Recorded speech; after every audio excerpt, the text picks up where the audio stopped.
Hi, welcome to Cyber Tip Tuesday. I'm Kristin Judge, the founder of the Cybercrime Support Network. I hope you all had a lovely holiday weekend, and I'm just so thankful for all of you following us and paying attention to the work we do here. And we're having trouble. Dun, dun, dun. Okay. Dun, dun, dun. All right. So, broadcast. Giving Tuesday. Hashtag Giving Tuesday. Save changes. Okay, this is Kristin Judge. I think I have been live that whole time when my computer was telling me that something wasn't working. So here I am. Welcome to live live TV, I was going to say. So hi, Kristin Judge, Cyber Crime Support Network, and I'm here to talk to you about Giving Tuesday. It is Giving Tuesday, and I want you to know that I've been so thankful this past week, just thinking back about all the blessings that I've had this year.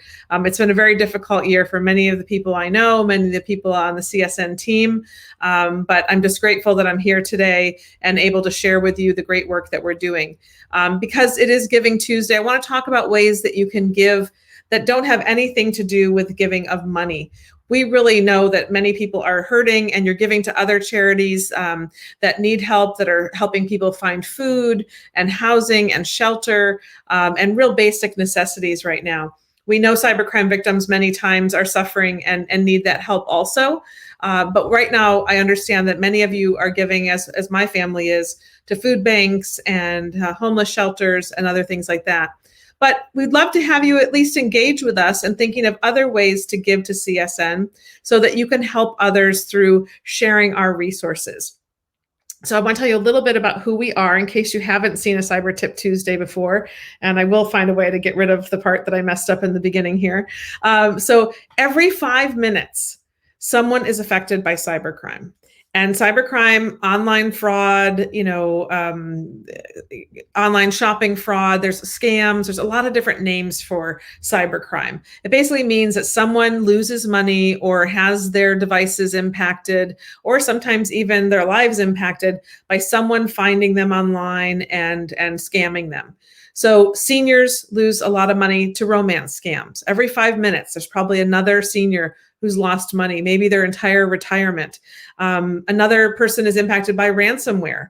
Maybe their computer is being held at ransom at a doctor's office, a school. We just heard about some big school districts, Baltimore school district. A whole city can have all of their data being encrypted and held for ransom. So this is happening all the time, all around you. If you don't know someone it's happened to, they may just not want to tell you, but there's probably people in your life that you know.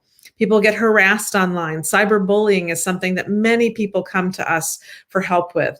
So there's really a need for people that have been victims of cybercrime to find help. And that's really the whole reason we exist at CSN. So we want to help people who are impacted by cybercrime get the resources they need to report, recover from the incident, and then reinforce their security so it doesn't happen again. We don't necessarily focus on preventing the crime from ever happening, but hopefully once people have been a victim the first time, if they come to us, they can learn some security tools and maybe it won't happen again. So we'd like to really try and decrease re-victimization. So I want to tell you a little bit about how we work with others. We help consumers and small businesses get to the best educational materials they can. We give them key contacts to guide them in recovery. Recovery doesn't always mean getting your money back, but there may be other things you can do, like putting a freeze on your credit or filing a fraud page with the IRS or helping to get information on how to clean up your machine after you've had malware on it. There are things that people can do after they've been a victim of cybercrime, and we want to make sure that it's clear and easy, the path to get to some kind of resolution. So because it's been a difficult time, like I said earlier, we're not going to ask people today on Giving Tuesday to necessarily give us funds, but we would like to have you figure out some other ways that you can engage with us. First of all, hopefully you're watching me on my LinkedIn, but if you haven't followed my LinkedIn, you can also then follow the Cybercrime Support Network has a LinkedIn page.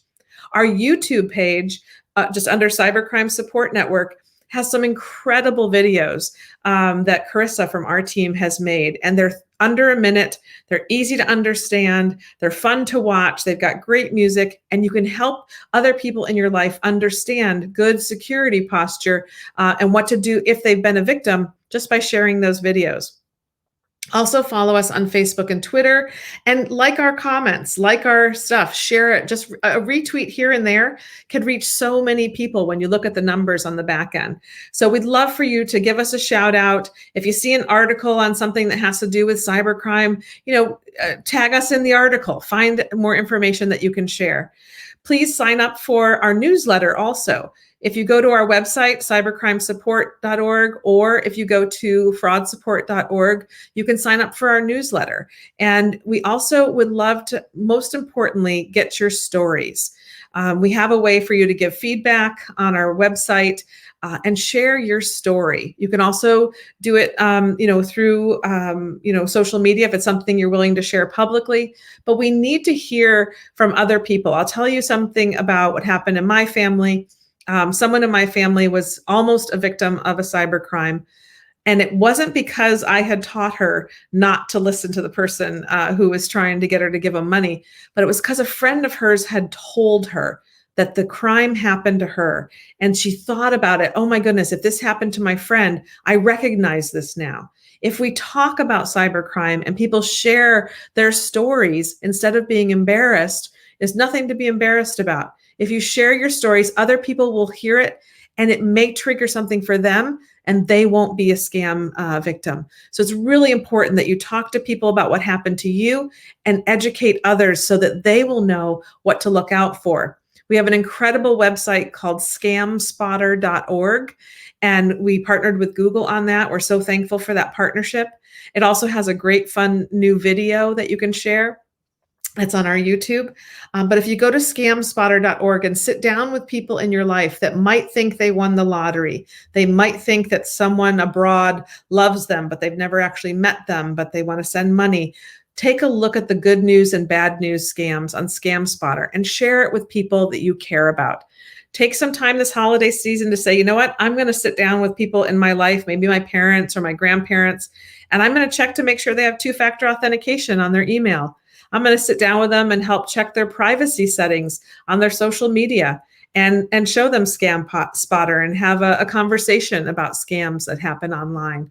So we ask you to give back to your communities a bit today for Giving Tuesday by following us, sharing the information that we're creating just for you and people in the community to make sure that there isn't a cybercrime victim every 5 minutes. We'd like to change that at CSN. So together, we know we can do it, and we hope that all of you are well and staying healthy and safe. Thank you for joining us. I'm Kristin Judge from the Cybercrime Support Network. We're here every Tuesday at 3:05 Eastern for Cyber Tip Tuesday. And coming up this Thursday at 3:05 Eastern, I'm going to have Matt Lundy from Microsoft on Cyber Threat Thursdays to talk about business email compromise. You won't want to miss that. Thank you again for joining me, and take care.